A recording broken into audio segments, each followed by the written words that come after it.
Welcome back to Financial Clarity for Doctors, everyone. This is Rachelle Vanderzanden here with Corey Janoff. Hey, Hey, and today Corey is going to tell us all about building a custom house because Corey just did that.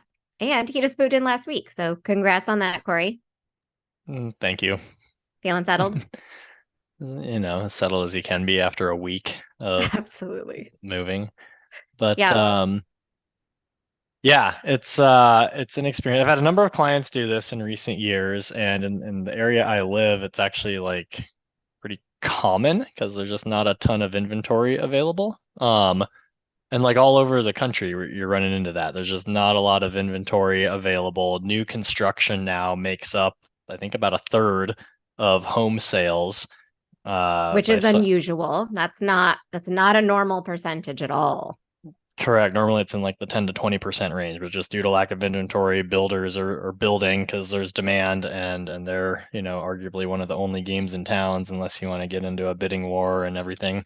Um, and if you do it right, it can actually end up potentially being less expensive than, buying a brand new home from a builder because, the builder is going to mark in their profit for the risks that they're taking on. Or, if you find an existing home and then maybe make some renovations after the fact to make it, how you want it, this could definitely be a more cost-effective route to go. But as with everything, there are pros and cons. Yeah. So I think today Corey is going to walk us through some of those pros and cons, but also just the process, like how it works, how you get financing, like all of those different kinds of things. So, Corey, I think we probably should start on a happy note because it's just better. I like it better that way. Let's start with the pros. But what do you think were the good things about this experience? Yeah, so I mean, you get to help design the floor plan and the style of the house. You get to pick all the things, the features, the finishes, the colors, the accessories, which you make it your own. You can get all the things that you like, and you can check almost all of the boxes. I still will stand by the belief that there is no such thing as a perfect home. It does not exist. No matter what, there's going to be issues. Rachelle and I were just talking about this earlier. Like you might have a home with a good view, but then if you want to put a fence in it so that you can keep your dog in the backyard, that's going to obstruct some of your view. So you can't have it both ways. You can't have a fence and an unobstructed view. It doesn't exist.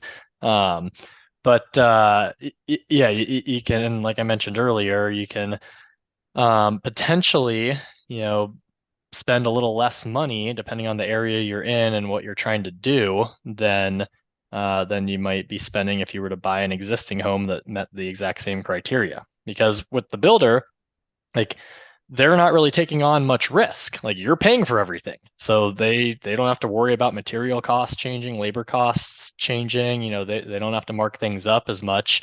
They just price in their, whatever fee they charge for their service and then everything else is, you know, whatever the cost is. So yeah, in some cases it potentially could come in less expensive, which is kind of why we went this route. We were looking at homes in the area. It's like, well, shoot, we'd have to spend this much for a 15-year-old home that might need the floors replaced or the roof redone or this or that, and it doesn't have all the things we want. Or for basically the same price, we could start from scratch and get more of the things we want. Again, not every area it would work out that way, but at least where we are, that's how it penciled out. Yeah, that's awesome. Um, And I know sometimes there's warranties when you like buy a house outright. Like you can build in like, okay, for the next year or so, if something goes wrong, the seller is responsible for that. But that can be even more when you're buying a brand new house, right? Yeah, a little different, like a home warranty versus a builder warranty. Like that home warranty, it's just insurance that you're buying, and often the Mhm. seller will pay for that as part of the sale process. But with the builder, and I think this is pretty regulated and standardized in most states. Typically there's a 1 year warranty on any defects or issues with the house, and it's usually a 10-year warranty for structural issues, like if the foundation's cracking or the house is like literally collapsing. That. All right, we're back. Internet at the new house hasn't officially been hooked up yet, so we're on the Wi-Fi cell phone hotspot here. But yeah, so the warranty, typically 10 years for structural issues. I think it varies by state, but anywhere from 5 to 15 years is pretty standard. And that's, whether you're, doing the custom home or just buying a new construction home from a builder, that's pretty typical. You'll get the builder warranty um, built in there. And which, if you're buying an existing home on the market, that you're not going to have that warranty unless, someone is able to transfer it to you because the home's less than a year or 10 years old. Absolutely. Yeah. So there are, I mean, there's a lot of good things to being able to do this. Sometimes the cost, maybe not always, but you get more of what you want, even though it can't be perfect. I think one thing about it not being perfect is that like what you want changes over time too. So maybe you decide it exactly how you want it right this second. And 2 years from now, you're like, oh man, I really wish I had chosen differently on that. But obviously, just like with everything, there's pros and cons. So what are some of the cons here, Corey? It's very time consuming and tedious. Like I think start to finish, ours went relatively smoothly, but it was about a year and a half process between finding the lot to build on, getting the builder designs, breaking ground, permitting, et cetera, et cetera, et cetera. I've talked to some people and worked with some clients where it's like a multi-year, like 2, 3 years before it's done. It can take some time. Um, and there are infinite options to pick from. Like imagine if you're, just imagine like you're doing your backyard. You're gonna, put some pavers in, add some grass, plants, etc., bark dust. Like you got to pick all that stuff out. Where do we want the sprinklers? How do we want the grass shaped? What style of pavers do we want? Now do that, but for your entire house. Like it's a And do that and process. try to have two people agree on everything. Yeah, it's like if you've ever built IKEA furniture with your significant other, instead of just building a dresser, you're building a dresser and another dresser and literally the entire home. So yeah, there's definitely some disagreements, or my favorite disagreement is not to stereotype here, typically the wife in a traditional marriage, and in my case, from personal experience, which one do you like better? I don't care. Whatever you like better. That's not what I asked. I asked which one you like better. Again, I don't care. Just pick one. Okay, that one. Oh, you like that one? I like the other one. Okay, then go with the other one. Like it doesn't matter. So yeah, the agreement and then there were things where I was very picky on too. Like I wanted to make sure we had like the floor plan this way in these rooms where my wife was like, "Oh, we don't need a loft." I'm like, "I'm telling you, the kids are going to drive you nuts if they're downstairs in the living room. You want a bonus room or loft so they can have like their own little space to destroy and they're not right off the kitchen destroying the main area of the house." Um, so it's there are certain coming to agreement as anyone in a relationship knows, we all have different things that we prefer over others and have stronger feelings about certain things, and sometimes those conflict with each other. So And in this situation, there's just so many things that you have to make decisions about. So it's like that conversation over and over and over and over mhm. again. Yeah. Yeah, and not just making the decisions, it's then staying on top of the builder and the subcontractors to make sure they actually follow through with what you initially outlined. So, some say it's almost like a full-time job, managing that process because you almost have to micromanage it to ensure it gets done to your liking. Um, Mhm. so for some, they're into that. They like that. They want to do that. Others, it's not for them. Like, it's just, I don't want to deal with it. Just I'll take what you're offering off the shelf and I could change some things later if I want to. No right or wrong answer. To each their own. Another negative is, while in some cases it can end up being less expensive in the market. I think we were pretty fortunate to, and we kept some of our selections reasonably priced, but there's also no upper limit to how much you can spend on things. Like you want a custom fancy glass chandelier. You want like the highest end marble imported from Italy. You want to put a big brick pizza oven on your back patio. Like there is no limit to what you can do, and that cost has no upper limit. And the vendors and the contractors and the builders, like they will be more than happy to sell it to you because they make money off of it. Um, so you got to make sure you know what your budget is and you draw that line in the sand. Expect to go over the budget. I think a good rule of thumb from talking to various people is, you can expect to spend about 30% more than initially quoted or initially outlined, just because, a lot of those things you want to upgrade and add, the thicker padding under the carpet. You want to go with, I don't know, a higher PSI shower head, or the fancier dishwasher. Again, the list goes on, and there is no end, unless you put your foot down and say, nope, this is where we're stopping right here. Um, Hmm. Other frustrations from the, most people can relate to: contractors are notoriously bad at communication. Trying to get a reply and answer to an email or phone call can be frustrating. Again, you gotta stay on them. You don't always hear back in a timely manner or at all. Like there was one vendor where we ended up getting appliances from just a different company because they just never got back to us with quotes or anything. It's like, we want to Hmm. give you money. Reply to our email. Like, Yep. um, and yeah, I think I already mentioned it, but it's likely going to take longer than you initially expect or are initially led to believe. The real estate industry, construction industry, they're very good at over promising and under delivering. So, um, plan on that. And I think that's true, in several industries, but this is such a big part of your life for such a long time that it's a big impact. And if you're not kind of prepared to be disappointed, it's not awesome. Even when you are, it's not awesome. Yeah, it's all about, keeping your expectations in check. We did a whole episode on this one. What reality minus expectations equals satisfaction. So Hmm. if things turn out to be better than you expect, great. If things are worse than you expect, and it's all about where you draw that line of expectations. Like if you expect it to go painfully and it goes a little less painfully, okay, you're pleasantly surprised. It's still painful, but at Absolutely. least you were, it was better than you thought. Yeah. So now that we know some of the positives and negatives, maybe people are leaning one way or another. Like, I want to do this. I don't want to do this. I want to explore this more. But what does the process look like? I think this is the part that trips me up a little bit. Like, how would you even go about doing this?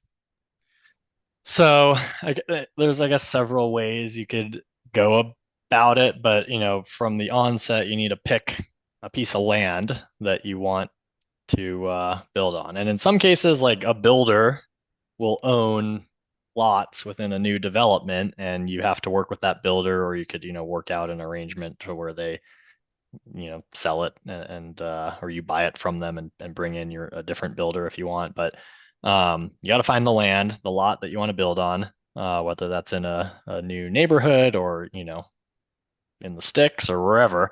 But you got to find the land first.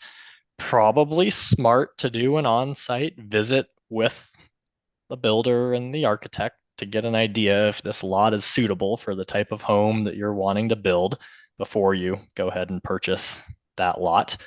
Um, because, it'd be kind of frustrating if you buy a piece of land and then learn that the home you want wouldn't fit, or it's not, the shape of the lot isn't conducive to how you want it to play out. But anyways, um, do a little due diligence on the front end. And then, yeah, you purchase the lot and either pay cash for it or finance it. A land loan is very similar to a normal mortgage, but you typically need 25% down, and the interest might be a tiny bit higher than a traditional mortgage, but otherwise more or less the same.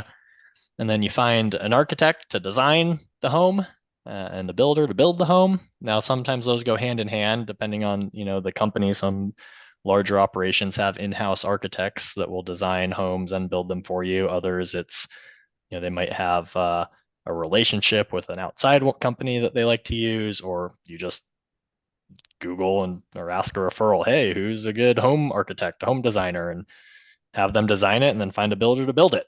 Once they have the blueprints, any builder can follow those and build it.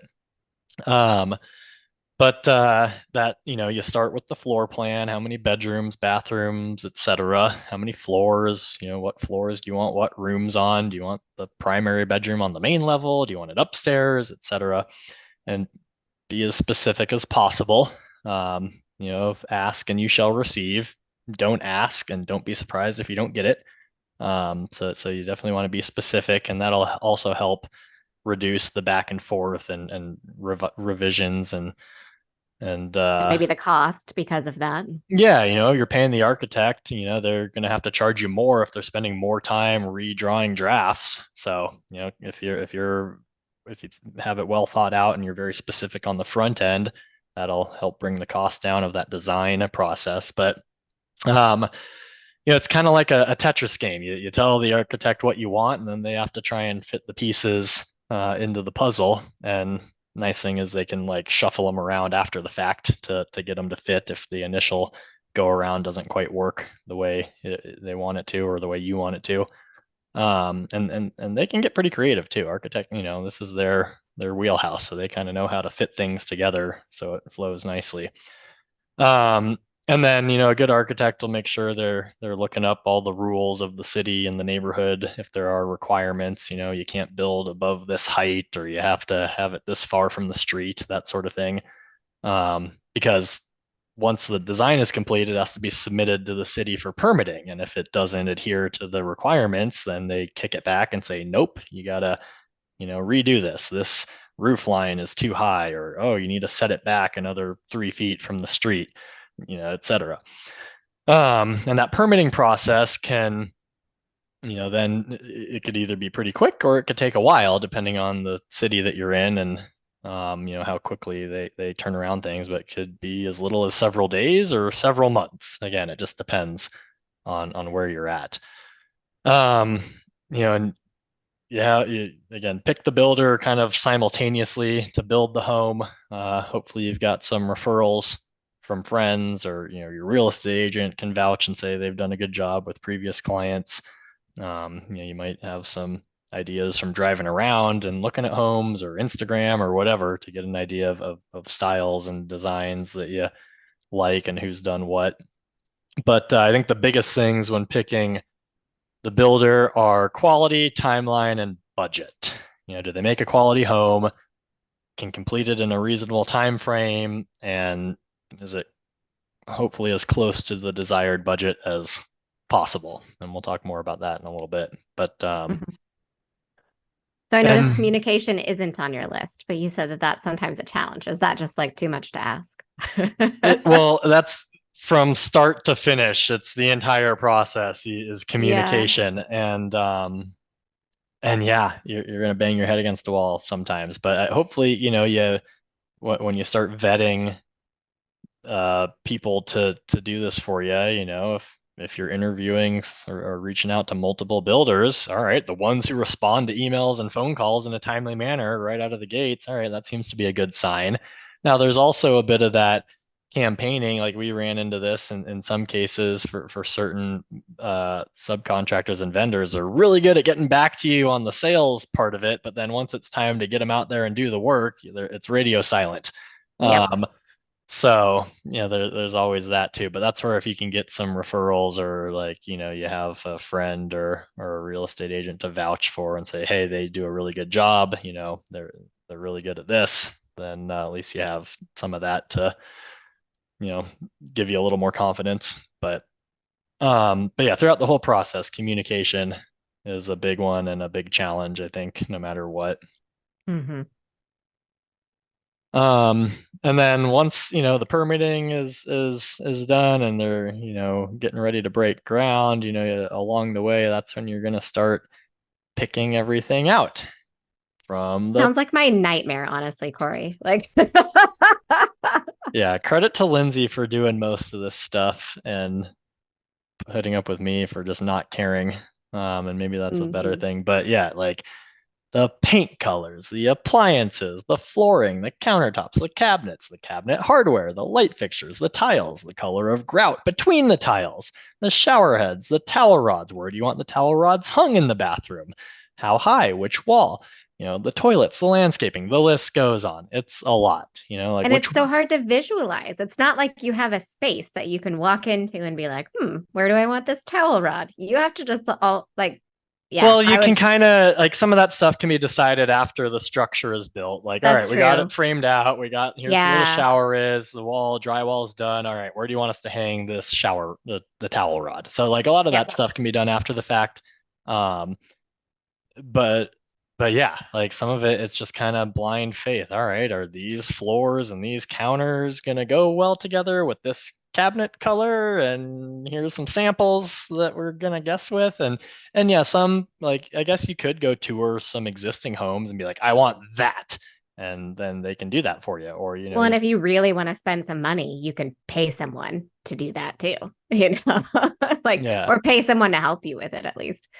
And some builders, like you've seen the TV shows, what's Yeah. the Chip and Joanna, where they do like the 3D CAD rendering of what the house will look like. I mean, you could, again, it'll probably cost more, but like some designers and can do that for you. Be like, all right, here's the color, here's what the cabinets look like, here's kind of the 3D. Let's turn the room around. So you can get some of that if you want it, I suppose. But Hmm. yeah, a lot of it is just kind of like, all right, these counters we like. The, I guess go with these floors. Let's hope. Um, Hmm. and but yeah, like which windows open, which ones don't? Are we doing casement windows, the ones that slide up and down instead? Like it's do we want what baseboards? Do we want rounded edges or hard edges on the corners? What type of uh you know texture on the drywall? Like it's again, literally everything down to like maybe you don't pick the size of the nails that go into the framing, but that's about the only thing you don't pick. Hmm. Um, you're choosing everything. And like you were already mentioned, Rachelle, not everyone wants to tackle that. And, I suppose you could just tell the builder to pick it all for you. Be like, hey, I don't care. You pick what you think looks good. But Um, then why are you building a custom house? You yeah, know? maybe you just care about the floor plan piece. Well, I guess you could say like, hey, I really want this dishwasher. I really want, this countertop, Hmm. pick the other stuff that goes with it. And like then, show me what you got and I'll tell you yay or nay on these things. So it could be kind of a collaborative process where you're not in charge of finding everything. And they definitely do help with that. Like builders will say, here's kind of some standard features or selections that you could go with, but a lot of it is just, hey, go to the carpet store and pick the carpet that you want. And um, yeah, it's you got to be decisive. If you're not a decisive person, this is probably not for you. Um, so yeah, and then throughout the whole process, you just gotta stay on the builder and the subcontractors like a wet swimsuit, and until everything's completed. Like if you want it done, you gotta be on them. And if things are not done to your liking, speak up sooner rather than later. It's a lot easier to tweak and change and swap things out during the process rather than after everything's finished. So, ideally you're checking up daily on the progress and be like, oh, wait, that's not what I want. Can you, before you finish the rest of this floor, stop and, I don't know, rotate the tiles 90 degrees or whatever the issue is. Um, Hmm. so, Absolutely. Okay. So sounds like fun. Not for me, but for someone else. I don't know if fun is the right word, but it's a project, that's for Yeah, sure. absolutely. So, one thing that you mentioned earlier is that you kind of have to be prepared to pay more than the initial quote you get or the initial budget you get. And you said 30%, which sounds crazy because obviously we're talking about big numbers here. So, tell me a little bit more about what that looks like in practice. Like, why is the cost and the cost expectation so different sometimes? I don't know. Our practice is a little different, which I'll explain in a second, but just from talking to real estate agents and Googling, like it sounds like in general plan to spend about 30% more than quoted. I think a lot of it is due to just material and labor cost changes. Most builders, like, hey, here's our fee to build the house. You pay for everything else. Builders will put a little bit of a markup in as well, just for the effort. And But like if lumber prices rise, if labor costs rise, if materials costs rise, like that's going to increase the cost from the initial estimate that they give you. And So I'm sure then, inflation has played a lot into this over the last little bit because inflation has not been great. yep. And like people were building during the pandemic, like when lumber prices were Yep. all over the map, it was kind of insane. I think a lot of the supply chain issues have tapered off, so that's not as big of a swing anymore. I think the biggest now is probably just the labor aspect of it, getting, making sure they can get people to do the job, which I don't know necessarily. Well, I guess that could increase the cost a bit, supply and demand, but also Hmm. just delay things and it drags out, which can add to the cost because it's just longer that you're paying interest on the mortgage or on your current home if that you're in. But Hmm. and then a lot of it's on you and picking things out. Like a builder will say, "Hey, here's the price if you just go with the basic countertops and floors and shower heads and everything." But again, there's no upper limit to what you can pick out. So you gotta, and anyone who's bought a house before, like the game, the real estate agent shows you the house that's just slightly out of your price range before they show you the ones that are in your price range. And then you're like, that one that's just out of our price range really has all those things that we want. And these other ones just aren't that exciting. Maybe we do stretch the budget a little bit. And so they know they get the game. They know how to upsell you on stuff and get you to pay more. Especially if there's a quality argument. I think that works on a lot of people, even when it's not just like, okay, this is better because it's fancier, but this is better because it's going to be more durable and it's going to last twice as long. Yeah. That's when you can convince yourself to spend more money a lot of the time. And Yeah. that's often the case. Like you get what you pay for sometimes. Yeah. Like I think we ended up going with a higher end carpet that's more stain resistant because we have two young boys and a dog. Like Hmm. so it's, we'll spend a little more there to get the easier to clean carpet. But overall, like we for the most part, like we're not Lindsay and I aren't super fancy people. Like we don't need anything that's like super custom. We just went with the basic like floor baseboards and finishes around the windows and texturing on the wall. Like nothing was, just a normal shower, normal tile, like nothing was out of the ordinary there. Still ended up costing a little more than we initially had planned, but it was pretty reasonable. And part of the reason, and so again, so I talked about generally speaking, like the builder we went with, we, one of the big reasons we went with them is because the way they do it is they guarantee like in a signed contract that the price will not change from when you sign the contract. They price in all the materials, the labor costs, et cetera, and say, hey, here's what the price is. Like we'll build you a house for this price, and we bear the full responsibility if materials cost change. Now, granted, they I'm sure buffer it a little bit, and if lumber is $10 a foot, they probably charge us 12, knowing that they have a wiggle room in case it rises. But at least that gave us the peace of mind, especially with this kind of crazy environment we're in with changing interest rates and everything. Like, all right, we know here's what the price is going to be. The only thing that's going to put it over that is if we pick, more expensive things like the fancier carpet. So Hmm. we were pretty good about keeping things within the budget on those interior selections because the biggest thing for us, I think, was the floor plan and for function for ourselves and our family, and the rest of it, like again, I don't care. I don't care what type of material the countertops are made out of. Um, so Yeah, absolutely. And I think if you're building a custom house, like the baseline that they quote you is not going to be super cruddy stuff.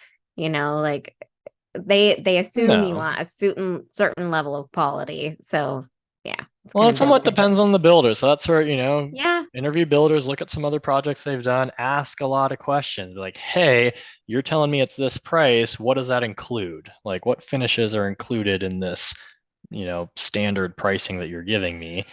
Hmm. And again, still expect to go overboard, but that's where you got to do some due diligence on the front end and say, hey, is this going to be what we want?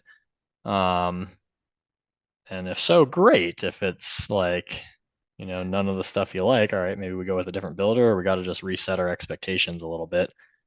Yeah. All Yeah. right. How do you pay for it? Either you win the lottery, you have some cash from either savings, proceeds from an investment sale, existing home, bank of mom and dad for some people, but most people you're gonna have to take out a mortgage like we did. Yep. Um, and it's typically you're gonna do a construction loan, which is very similar to a regular mortgage, except it's interest only during the construction period, and then I guess converts, or you might need to refinance at the end, which we'll talk about the difference there. But during construction, you have there's a loan amount, like a borrowing limit, and the builder takes draws as they complete stuff. So, once the excavation's done, foundation is poured, they'll, borrow whatever they need from the loan to pay the excavator and the foundation company. And then they frame it out and, then borrow some more money to pay the framers and the materials for that. And they kind of go in stages. So you're only paying interest on the amount outstanding at that point in time. So you're not paying for the full loan from day one. And then after construction is complete, depending on the mortgage that you have and the company that you're doing it through, they'll either require you to refinance to a traditional 30-year mortgage or whatever, 15-year, whatever you want to do, or um, it'll just automatically go onto a normal amortization schedule. So that's what, we ended up intentionally last year. We locked in a 30-year fixed rate mortgage. First year is interest only during construction, and then it just automatically goes on a 29-year amortization schedule where you start paying down the principal at that point. So we knew exactly what our mortgage was going to be from the onset. Whereas if it was one of those variable rate or like You had to you have to refinance. refinance, we'd Yeah. be up the creek without a paddle right now with where interest rates have gone in the last year. So that's Yeah. credit to me and my finance brain for wanting to lock that in um, on the front end. So Pat yourself on the back. yeah, that's about all I did. Everything else was Lindsay. I made sure we kept the budget reasonable Yeah. and affordable. But yeah, it's and then like any mortgage, an appraisal is needed, which is interesting because the home is just a drawing when they do the appraisal. So like it's not completed yet. So it's mostly just going to be based on comparable sales in the area. So that's where a lot of it, depending on how fancy of finishes you're going to be picking, like, you know, the appraiser might say, hey, comparable sales, price per square foot, number of bedrooms, bathrooms. Here's what, a typical average home is going to be in this area. It might be less, sometimes a lot less than what your home is actually going to cost you. So that, unless you're sitting on a pile of cash, could be an issue for you. If you're spending a lot on the countertops and the showers and the appliances and the backyard and et cetera, et cetera, et cetera, like a lot of that's going to have to come out of your pocket, those overages, because the appraiser is only going to approve, X amount. But and that's kind of where that 30% rule of thumb comes in. You have a mortgage to cover, say $1 million home, but it ends up costing you 1.3. Okay, where's that extra? You have your down payment of 200K for the 20%, and then you got to come up with another 300K because mortgage isn't covering that. So it's um, again, you got to be mindful from the front end if that's going to be the potential scenario for you. Absolutely. Yeah, it's interesting. Like, obviously, there's a lot that could go wrong, but if you're on top of it, it can be a great situation once you finally get into your house and you're through all the work.